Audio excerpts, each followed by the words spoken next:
Olá, bom dia, amigos e amigas do canal Dica de hoje. Hoje é sábado, dia 14 de janeiro de 2017. Vamos continuando hoje com mais um vídeo. Queria pedir para que o pessoal se inscrevesse, curtisse a página do Facebook também. Qualquer dúvida pode mandar por e-mail. E como vocês sabem, sábado eu sempre trabalho alguma coisa de macroeconomia e como está muito em voga a parte de juros, aí caiu na última noite de quarta-feira, eu resolvi fazer um vídeo mostrando por que que os juros são tão importantes e sempre levando para o lado da bolsa, que é o nosso lado, né, que a gente está acostumado aí a investir, todo mundo que acompanha o canal. Então, é o seguinte, os juros, tá, ele basicamente ele é composto de quê? Tá? Isso aqui é a Selic, hoje ela passou para 13% ao ano. Ela é determinada pelo Copom, Comitê de Política Monetária. Os juros eles são compostos da inflação, tá? Quer dizer, o juro aqui ele tem que pagar a inflação, ele tem que pagar o risco Brasil e ele tem que pagar as taxas de juros reais dos Estados Unidos. Por que que é usado os Estados Unidos? Porque ele é o país que é considerado, eu botei aqui entre aspas, país livre de risco. Porque a gente já viu lá no vídeo Economia dos Estados Unidos, a última coisa que eu considero os Estados Unidos livre de risco. Ainda mais com a dívida que eles têm, ainda mais aumentando os juros como eles vão fazer. Mas enfim, quer dizer, o investidor que aceita tomar o risco do Tesouro Nacional, ele além de repor o valor perdido pela inflação, ele vai querer um valor para repor o risco que tem do Brasil quebrar e o risco que ele e o mais um valor pelo risco que ele poderia ganhar aplicando fora do país, principalmente para investidores estrangeiros. E agora a gente vai calcular para ver se essa taxa atual ela é condizente com isso, tá? Então vamos calcular. Pegamos aqui do site direto do Tesouro Direto dos Estados Unidos, né, o Treasury Direct. E aqui eu peguei as notas de 10 anos, tá? Eu poderia ter pego os bonds de 30 anos e tudo, mas eu acho que 10 anos vai dar para comparar melhor com os títulos que nós temos aqui. Nós temos poucos títulos aqui de 30 anos, ou um tempo muito comprido, então 10 anos eu acho que tem mais quantidade de títulos aqui. A gente vê aqui que a taxa americana ela varia muito entre mais ou menos entre 1,2% e 2% nominal, tá? Mas lá também tem inflação, embora seja baixa, ela existe. A inflação ela está em 1,4% ao ano e ela está crescente, tá? Por isso a necessidade dos Estados Unidos de aumentar a taxa de juros agora. E isso dá uma taxa de juros reais entre menos 0,2%, faltou por cento aqui, tá? E a 0,6% anual, tá? Então aqui vamos imaginar uma taxa média de 0,2% anual. Outra coisa que é interessante a gente ver é o seguinte, ó, um país que ele é equilibrado, ele tem a taxa de 2 anos ó, de 1,25%, a taxa de 3 anos 1,37%, a taxa de 5 anos aqui 2% está alto, mas aqui o high yield é 2,05%, 7 anos 2,284%, 10 anos 2,342%. Então, quer dizer, é uma taxa que é crescente ao longo do tempo, bem diferente do que a gente vai ver no Brasil. Como a gente falou, é calculado pela inflação do Brasil, que é mais fácil de achar que é o IPCA, a taxa de juro real dos Estados Unidos, que a gente viu que hoje é uma taxa de juro bem próxima a zero, e o risco Brasil. O risco Brasil, a gente existe desde 1994 para a gente calcular. Eu quis pegar aqui desde 2009 para frente, para as pessoas verem, tá, que inclusive quando o Brasil estava aí no período da Dilma, do PT e tudo, a gente chegou a ter riscos bem mais baixos, mesmo quando nós perdemos a classificação de risco de grau de grau de investimento para grau especulativo, ainda mantivemos 200 pontos base por um período, tá? Então, é bem possível que a gente chegue nesse 200 pontos base rápido, ou seja, não vai ser necessário fazer todas as reformas estruturais para recuperar o grau de investimento para a gente chegar em 200 pontos base.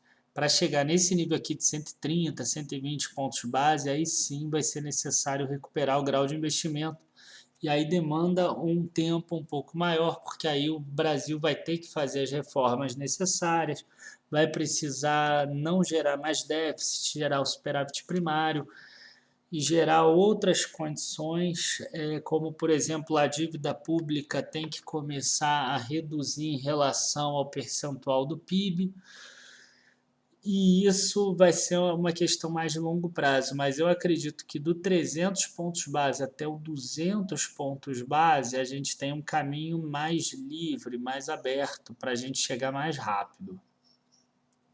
Tá bom, enfim, isso aqui é a taxa de risco do Brasil. Ah, e tem um outro detalhe, quando eu falo 300 pontos, significa 3% acima do risco dos Estados Unidos, tá?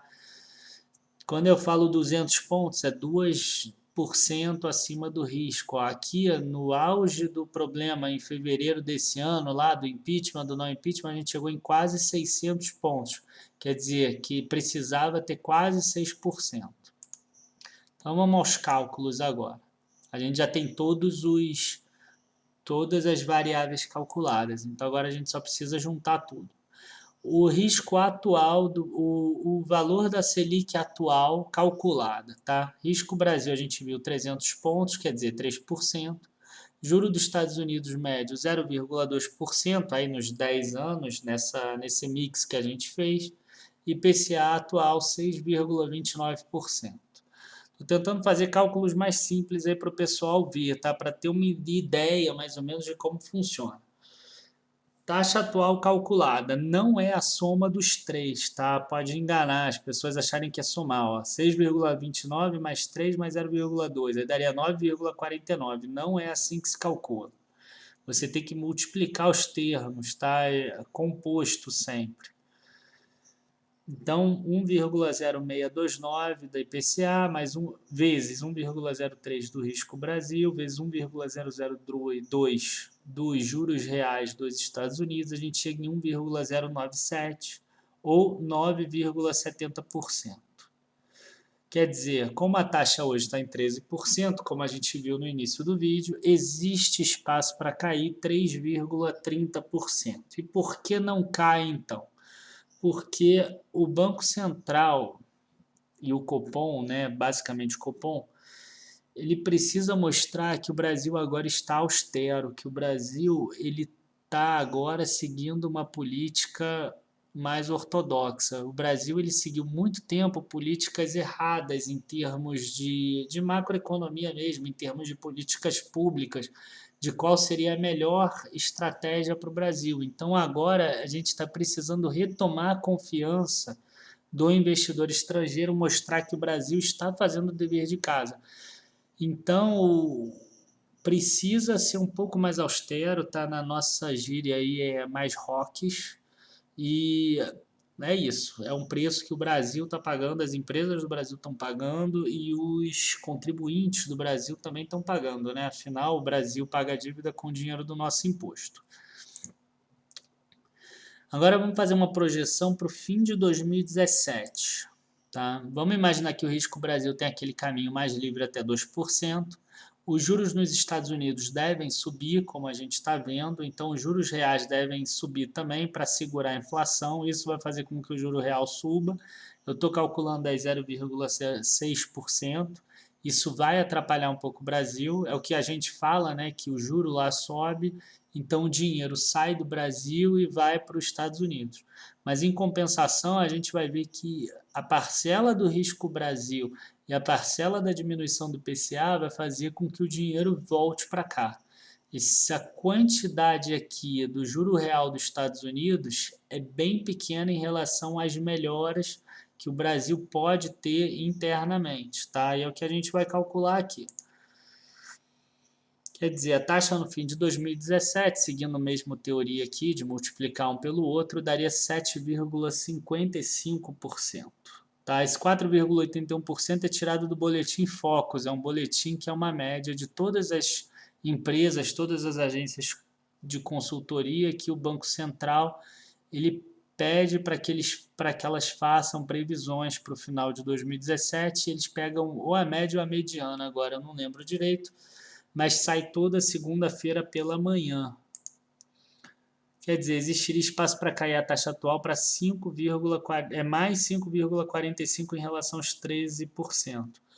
O boletim Focus ele já está prevendo 10,25% agora na última segunda-feira. Com essa queda atual da taxa de juros, eu não me surpreenderia se aparecesse um 9,75% para o fim de 2017. Vamos lá, taxas atuais e projeções. Tá, aqui é o seguinte, aqui a gente tem todas as rentabilidades do Tesouro Direto e a gente vai ver como se calcula isso. Tá? Primeiro a gente vai calcular a inflação implícita, que eu já expliquei em um outro vídeo, então eu vou explicar mais rápido.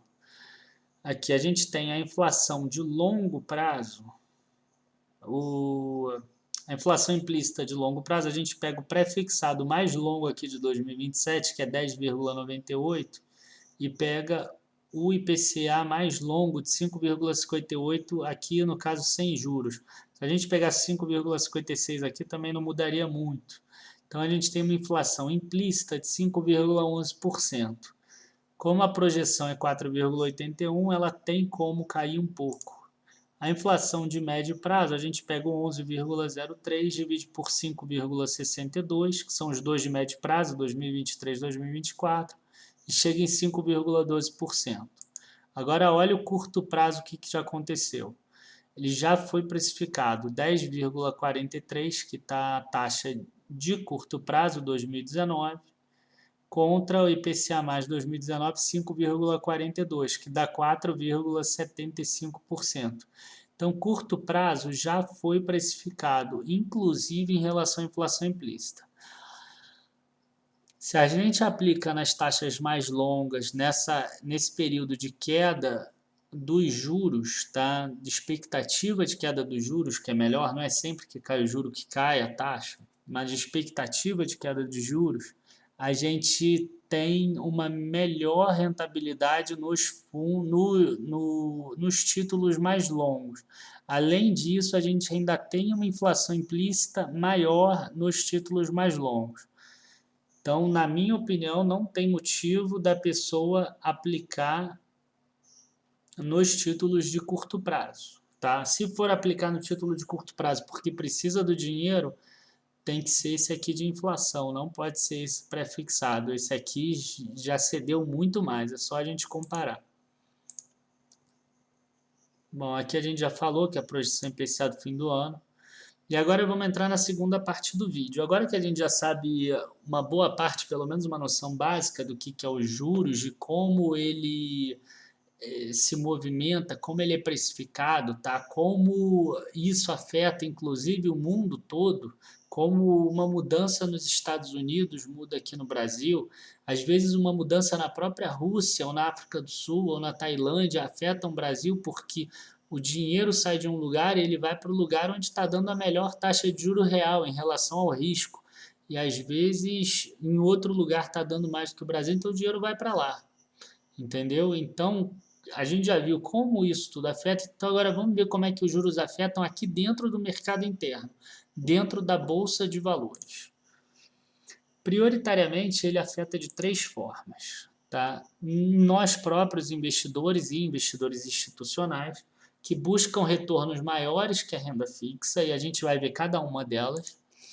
Nas empresas que podem retirar investimentos do papel, e nas empresas que pagam juros de dívidas menores, tá? Os juros acabam sendo menores, não as dívidas são menores. Ficou meio ambíguo aqui, mas vocês vão entender mais para frente. E vamos lá, pela ótica do investidor, o que afeta a bolsa, tá? Vamos imaginar que o investidor aqui ele ficou no 14,25 e é uma pessoa que não gosta de correr muito risco. Ou é um fundo, às vezes, que não quer correr muito risco, um fundo de pensão, que ele tem uma meta para bater e o 14,25% é suficiente para esse fundo de pensão ou para esse investidor institucional. Ele bate a meta dele, então ele fica confortável. Ele fica no 14,25%.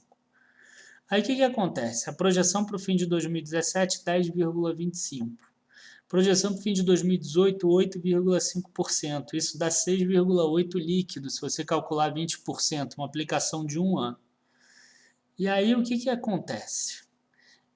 Na hora que cai para cá e que cai para cá, cada vez mais pessoas elas são obrigadas a migrar para o risco da bolsa de valores, porque senão ela vai começar a ganhar cada vez menos. O valor que vai exceder a inflação vai ser cada vez menor.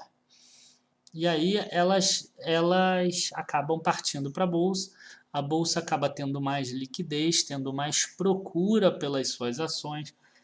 E lei de oferta e da procura, a gente sabe como é que é, né? Aumenta o valor das próprias ações. Isso também vai aumentar o número, provavelmente, de IPOs, que são as aberturas de capital de empresas novas, tá? E existe um outro ponto também que muitas pessoas não observam, que é o seguinte: existe uma parcela da população que ela está na renda fixa, no 14,25%, mas ela preferia, tá, por questões várias, inclusive pela segurança ou pela falta do imposto de renda, estar na poupança. Tá? Existe muito no Brasil isso, não tem muita lógica, mas existe.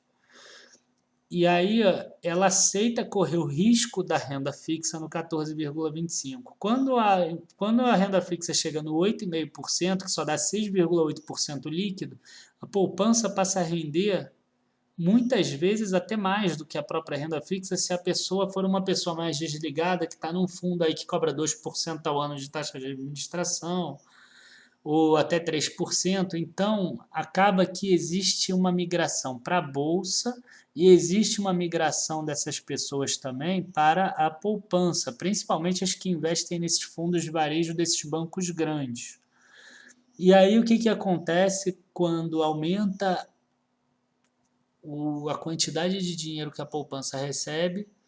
Existe mais crédito para ser emprestado para as pessoas comprarem imóveis, cai a taxa de juros da compra de imóveis e isso melhora para as construtoras. Ou seja, as construtoras ganham duas vezes, porque elas ganham na hora lá de pagar menos dívidas, de fazer mais investimentos, e também ganham nessa migração das pessoas da renda fixa de volta para a poupança, fazendo com que tenha mais dinheiro disponível para crédito, tá? Então, muita atenção nas construtoras. Agora vamos falar do segundo ponto, tá? A gente viu lá que prioritariamente de três formas: nos investidores, que a gente já falou, nas empresas que podem retirar investimentos do papel. Eu vou dar um exemplo aqui em Alupar, tá? E eu fiz algumas adaptações, obviamente, porque esse investimento aqui é um investimento de 485 milhões, que vai ser feito em 5 anos, né? Até 9 de fevereiro de 2022, e esse RAP aqui, 101 milhões, vai ser recebido por 30 anos.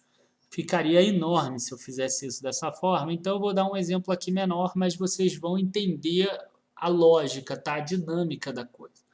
Vamos imaginar que essa empresa, em um determinado ano, ela fez 485 milhões e 841 mil de investimento. E ela recebeu em 7 anos seguintes os 601 milhões 019. 1, 2, 3, 4, 5, 6. Bom, faltou um aqui no final. Então ela vai receber no final 707 milhões 133. Tá? Quem é engenheiro, que é administrador, pegaria tudo isso e trazia valor presente líquido. Eu vou fazer de um jeito diferente aqui, porque eu acho que vai ser mais fácil das pessoas entenderem. Eu vou fazer o oposto, eu vou fazer levando o valor futuro e vendo quanto sobra, tá? Não é exatamente a forma que a gente calcularia, mas só para deixar claro aí, porque com certeza vai ter gente aí que entende do assunto e depois vão me escrever. Então vamos lá. Vamos imaginar que a Alupar ela tem direito a fazer esse investimento, mas vamos supor que antes do leilão ela pensou assim, poxa, lembrando que esse investimento eu dei uma modificada, né? Não é exatamente dessa forma. Se eu aplicar 485 milhões, 841 mil na renda fixa a 14% ao ano, olha o que acontece. Eu tiro 101 milhões, que era o que ia dar o investimento de RAP,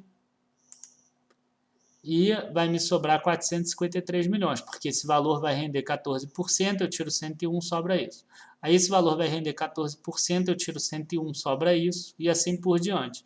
Eu tiro 101, sobra isso, sobra isso, sobra isso. No final, eu vou ter tirado os mesmos 101 milhões e 19 todos os anos, mesmos daqui, os mesmos 707, e ainda vai sobrar na minha conta 131 milhões e 721 na conta da empresa. Logo, não vale a pena fazer esse investimento, tá? A função da empresa é gerar o maior retorno possível para o acionista. Se ela chegar nessa conta e vir que deixar o dinheiro parado na renda fixa vai dar um retorno maior, ela deixa parado e ainda vai sobrar um dinheiro maior. Então a gente viu aí muitas empresas aí na bolsa que preferiram deixar o dinheiro parado na renda fixa. Grendene é um exemplo, Exetec é outro exemplo, etc, etc. Tá? A Ambev também, só para ficar em alguns exemplos, tá? Agora, se essa renda fixa cair para 10% ao ano, olha o que acontece.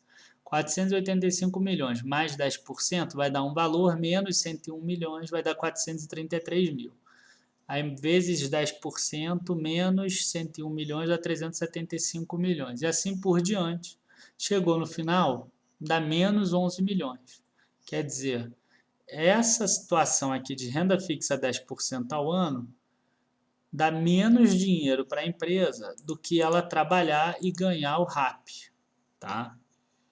Então, nessa situação aqui, já vai valer a pena para ela fazer um investimento. O que significa para o Brasil fazer um investimento? Significa que o Brasil vai ter mais transmissão de energia, mais energia elétrica, as outras empresas vão ter talvez mais sapato, mais produção, mais distribuição de energia, mais saneamento, mais produção de petróleo, mais produção de minério, mais produção de tudo. O Brasil cresce como um todo.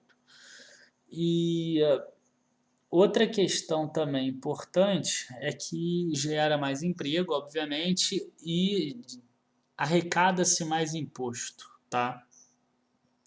Então, quer dizer, a taxa de juro caindo faz com que as empresas façam mais investimentos e saiam da zona de conforto de aplicar o dinheiro que sobrou na renda fixa. E o terceiro ponto era a redução de juros de dívida das empresas. E aqui eu peguei exemplo em Elbor. E por que eu botei Elbor como exemplo? Eu botei Elbor como exemplo porque eu escrevi no Facebook, quando caiu a taxa de juro acima da expectativa do mercado, 0,75, eu coloquei lá, escrevi, cara, amanhã eu acho que Elbor vai bombar, ela vai subir 7%, eu escrevi o número 7%, ela chegou a subir 9 e pouco já na quinta-feira, e ela fechou em mais 7,07. Mas aí o pessoal fala assim, né? Teve até uma pessoa que escreveu isso. O que houve? Você tem bola de cristal? Aí eu falei assim, não, eu calculei. Ó, endividamento total no final de 2015 e no terceiro trimestre já era maior, era algo em torno de 2,1, mas vamos aqui pelo que a gente tem, era de quase 2 bilhões, tá? 1,967 bilhões de reais. Vamos supor toda a dívida em CDI, se essa cair 3% no ano, tá? E a dívida da Elbor é um pouco maior do que o CDI, porque é tudo assim, 108% CDI, 107%. Se essa cair 3% no ano, nós temos 59 milhões de economia de juros da dívida. Tá? Isso aqui, reduzindo a parcela lá de imposto de renda que ela vai acabar tendo que pagar mais, geraria uns 41 milhões de lucros. Essa queda de juros que podem acontecer durante o ano a mais para a Elbor. Só para vocês terem uma ideia, o lucro líquido dela no ano de 2015 inteiro é 68,9 milhões. Então, para você ver o que 41 milhões a mais de lucro poderiam fazer. tá? Poderia, poxa, aumentar 70%, 60 e poucos por cento o lucro dessa empresa, talvez em 2017, em relação ao que ela teve em 2015. Aí o que acontece? A ação dispara, tá? Bom, gente, o vídeo de hoje chegou ao final. Queria pedir sempre igual peço, tá? Desculpa se eu sou chato, mas o canal ele depende de ter muita inscrição, de ter muita gente compartilhando, de ter muita gente assistindo. Afinal, a gente quer ajudar as pessoas, a gente quer mostrar aí como é que funcionam as coisas. Então, eu estou pedindo aí para que vocês se inscrevam, entrem na página também do Facebook. Eu tenho escrito algumas coisas importantes lá, como essa da Elbor, que eu acabei pegando certinho na veia lá na quinta-feira. E, enfim, né? Sábado é um dia que eu acabo pegando um pouco mais o tempo nos vídeos. Queria agradecer a todos aí, bom final de semana e bons negócios na segunda-feira. Valeu, abraços.